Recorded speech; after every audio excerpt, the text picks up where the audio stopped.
তেজগাঁও গরুর হাটের যে মানে হাট বসার জন্য যেগুলা দরকার আর কি, আপনারা দেখছেন যে বাঁশ দিয়ে মানে গরু রাখার জন্য যে পজিশন গুলা তৈরি করা হচ্ছে, আপনাদের দেখানো হলো যে কোরবানির হাটের কিছুদিন আগে এই কাজগুলা মানে যারা তৈরি করছে গরু ওখানে রাখার জন্য, সেই দৃশ্যগুলো আমি তুলে ধরলাম।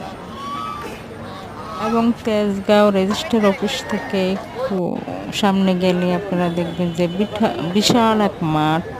সেই মাঠে যে গরুর হাট বসছে, গরুর হাট বসার আগের যে দৃশ্য, বাঁশ দিয়ে যেগুলা মানে তৈরি করা হয়, আপনারা সকলেই জানেন যে ঢাকা শহরে বিভিন্ন জায়গায় যে গরু গরুর হাট বসানোর আগে যে চিত্রগুলা, সেই চিত্র মানে আপনাদেরকে তুলে ধরলাম।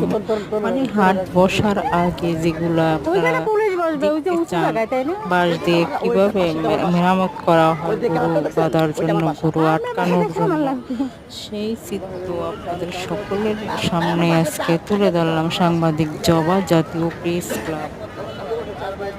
আমার আজকের ভিডিও আপনারা যদি দেখেন তাহলে আইডিয়া করতে পারবেন যে গরুর হাট